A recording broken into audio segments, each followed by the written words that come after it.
মোহতারাম, আমাদের বাড়ি গোরস্থানের পাশে। তো রাত্রিবেলায় গোরস্থান থেকে কেমন যেন শব্দ আসে।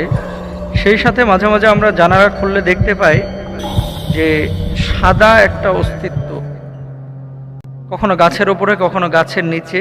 মনে হয় যে কাফন পরা আছে, কিন্তু স্পষ্টভাবে চেহারা দেখা যায় না। গোরস্থান থেকে রাত্রিবেলায় এরকম গোংরানো আওয়াজ বা সাদা অস্তিত্বের বিষয়টা, এটা কিভাবে দেখেন এবং এটা কি আসলে ভালো কিছু না খারাপ কিছু? আমরা তো ভয় পাই, জানলা খুলি না। এমত অবস্থায় আমাদের করণীয় কি?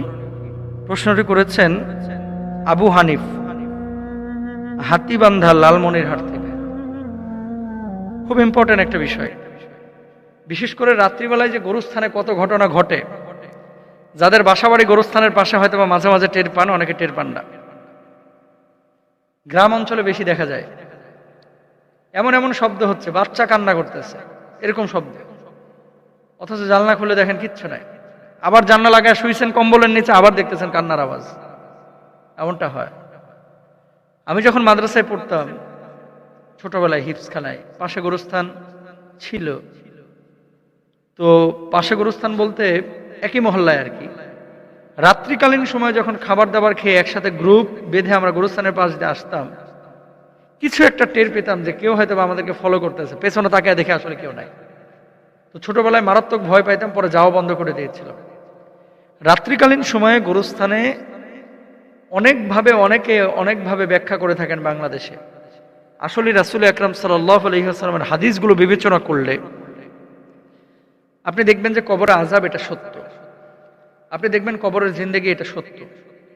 কিন্তু কবরের মধ্যে লাশ সবসময় কিন্তু থাকে না। কখনো লাশ পচে যায়, মাটি খেয়ে ফেলে, হাড়গোড় পড়ে থাকে। জিনদের প্রধান খাবার কিন্তু হাড়গোড়। এবং জিন জাতি এই সমস্ত, যেহেতু আমাদের বাংলাদেশের ম্যাক্সিমাম কবরস্থানগুলোই কিন্তু অপরিচ্ছন্ন। অপরিচ্ছন্ন মানে ওই ইউরোপ বা পশ্চিমা বিশ্বের খ্রিস্টানদের যে গোরস্থান বা কবরস্থান এরকম নিট অ্যান্ড ক্লিন না। ঢাকা সিটির আজিমপুরে যা দেখেন না কি অবস্থা। ঢাকার ভেতরে যদি অবস্থা হয়, গ্রাম অঞ্চলের অবস্থাটা কি? গ্রাম অঞ্চলে এমনও কবরস্থান আছে, এটারে যদি কাইটিয়া সাইটিয়া পরিষ্কার করা হয়, হয়তো বা 2-3 হাজার সাপ পাবেন ছোট ছোট। মানে এত নোংরা করে রাখে। এটা স্বাভাবিক। আল্লাহ রাসূল সাল্লাল্লাহু আলাইহি ওয়াসাল্লাম তো বলে গেছেন যে এই যে উপত্যকা, জলাশয়, জঙ্গল, এই জায়গাগুলো হচ্ছে জিনদের আদর্শ জায়গা। তো ভালো জিন তো সবসময় ভালো জায়গায় থাকে না। মানে খারাপ জিন সবসময় খারাপ জায়গায় থাকে, ভালো জিন ভালো জায়গায় থাকে। এরা মানুষকে ওয়াসওয়াসা দিতে পছন্দ করে, ভয় দেখাইতে পছন্দ করে। তো এই জন্য গোরস্থানগুলোকে, আপনাদেরকে একটা কথা সবাইকে বলি, বিশেষ করে এলাকা ভিত্তিক যে গোরস্থানগুলো আছে এগুলো আপনারা নিট অ্যান্ড ক্লিন রাখবেন। যদি এই সমস্ত বিড়ম্বনায় পড়তে না চান, পরিষ্কার পরিচ্ছন্ন রাখবেন। জঙ্গল রাখতে হবে গোরস্থানকে, এটা জরুরি না। বা দেয়াল নির্মাণ করে অথবা আপনার ঘিরে রাখতে হবে, জরুরি না। কিন্তু জঙ্গল এগুলো রাখবেন না। অনেক সময় বাঁশ উঠে একটা কবরস্থানে ওই বাঁশ ঝাড় হয়ে গেছে, বড় বাঁশ ঝাড় কাটতেছে না কেন রে ভাই? আপনার এই কবরস্থান থেকে যেহেতু বাঁশের ফালি দেওয়া হয়েছে চাটাইয়ের নিচে ওপরে, তো এই বাঁশ থেকে বাঁশ ঝাড় হয়েছে, 100টা বাঁশ হয়ে গেছে। তো আপনি বাঁশগুলো কাটতেছেন না কেন? কবরস্থানের বাঁশ তো কেটে আপনি ব্যবহার করতে পারবেন। বেচা কিনা করে এই টাকার মালিক হবে গোরস্থান।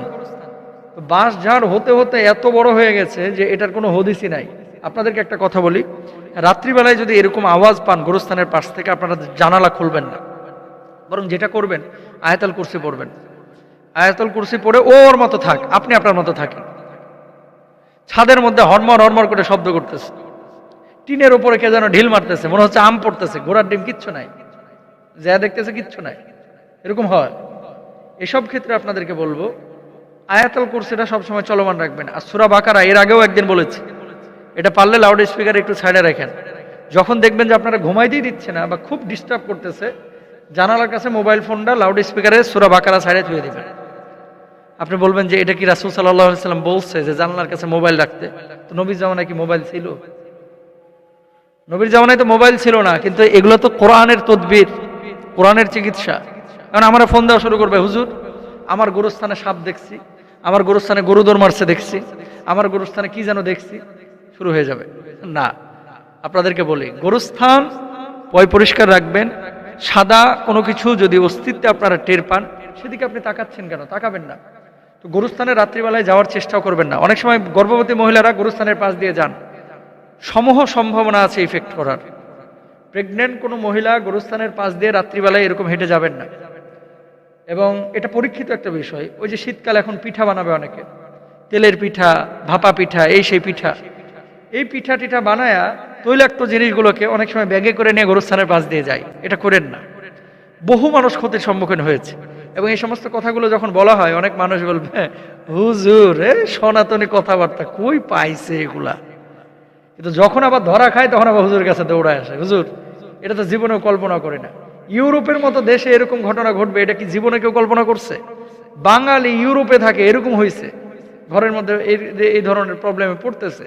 তো এই জন্য আসলে আয়াতুল কুরসিটা মুখস্থ করেন, সূরা বাকারাটার আমল করেন, সূরা বাকারার শেষ 3 আয়াতের আমল করেন, কোরআনটাকে নিয়মিত কাছে রাখেন, কোরআন অনুবাদ পড়েন, কোরআন আরবি পড়েন, আর কোরআনের তেলাওয়াত শুনেন, করেন।